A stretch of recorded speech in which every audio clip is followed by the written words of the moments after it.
चलिए, मैं डॉक्टर इमरान पटेल साहब को, उनके पूरे फैमिली को बहुत बहुत मुबारकबाद पेश करता हूँ कि आज किराड़पुरा इलाके में सेंट्रल हॉस्पिटल का उद्घाटन हुआ है।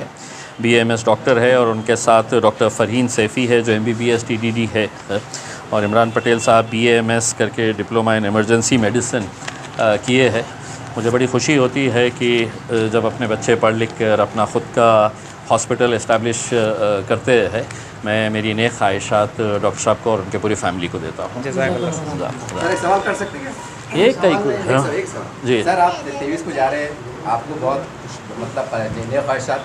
सर, ये दौरा आपका कितना अहमियत का है? बहुत से लोग कह रहे हैं कि जाने से कुछ फ़ायदा नहीं है, ये एक सियासी एतबार से जिसको नहीं आना है वो घर में बैठे, घर में सो, टीवी के ऊपर बैठ के है तो सीरियल्स देखे। ये हमारे मज़हब से जुड़ा हुआ मुद्दा है, और अगर मुसलमान ऐसे मुद्दों के ऊपर भी अगर ये कर रहा है तो आज मैं समझता हूँ कि मुसलमान जो हर जगह पे जूते खा रहा है वो ऐसे ही मुसलमानों की वजह से खा रहा है जो हर चीज़ बर्दाश्त करने के लिए तैयार है करके। तो ये जितने भी लोग आपको ये ज्ञान दे रहे हैं कि इससे कुछ फ़ायदा नहीं होगा करके उसमें, लेकिन कम अज़ कम मैं मुसलमानों को मुत्तहिद करके उन लोगों को एक पैगाम दे रहा हूँ कि ये इतनी मरी हुई मुर्दार कौम नहीं है जितना तुम समझ रहे हैं करके। और मुसलमानों की आज की हालत जो है वो हमको गैरों की ज़रूरत नहीं है, हमारे अपने ही हमारे को नीचे खींचने के लिए, नीचा दिखाने के लिए, गिराने के लिए काफ़ी है। और यहाँ पे मैं समझता हूँ हमारे शहर में तो ऐसे लोगों की तादाद थोड़ी ज़्यादा बढ़ती ही जा रही है। सर, उलमा इकराम से, मुफ्ती इकराम से कोई दर्द में नफी, जैसा आपने कहा मजहबी मामला है शरीयत का, इसमें हमारे उलमा इकराम, देखिए अल्हम्दुलिल्लाह बहुत सारे उलमा इकराम ने इसके लिए नेक ख्वाहिशात दी है, दुआएं दी है। मैं अभी मौलाना सज्जाद नोमानी साहब को स्टेशन के ऊपर रुखसत करके आया, और रुखसत करने के वक्त उन्होंने मुझे खूब दुआओं से नवाजा और उन्होंने कहा कि अल्लाह इस मिशन के अंदर आपको कामयाबी दे करके। तो ऐसे बहुत सारे उलमा इकराम है जो इसमें शामिल हुए हैं। लेकिन कुछ सियासी लोग हैं जिनको हर चीज़ के अंदर सियासत नज़र आती है।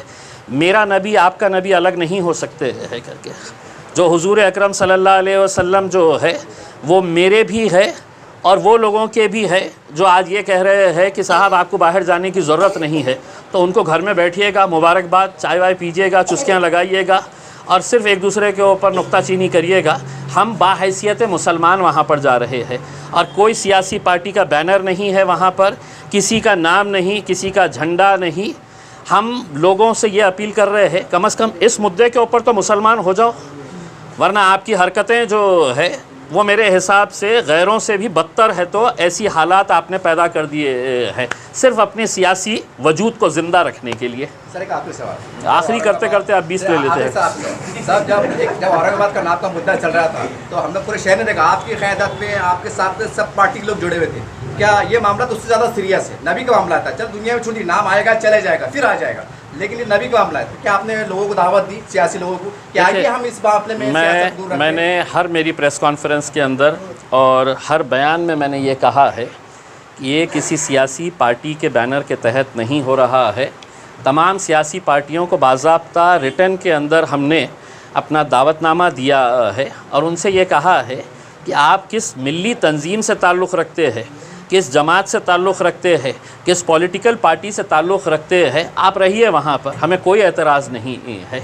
लेकिन इस हद तक बात चले जाना कि आपकी मस्जिदों में घुस के चुन चुन कर मारूँगा, और यही लोग अब घर में छुप कर बैठे हुए हैं, ये कहना कि हमारे नबी की शान के अंदर गुस्ताखी हो रही है खुलेआम, इसके ऊपर भी अगर हम एक प्लेटफॉर्म के ऊपर नहीं आए तो लानत है ऐसे मुसलमानों के ऊपर जो अपने आप को ला इलाहा इल्लल्लाह मोहम्मद रसूलुल्लाह के नाम के ऊपर तक नहीं अगर सामने आ रहे हैं। तो बड़ा अफसोस की बात है ये मेरे हिसाब से।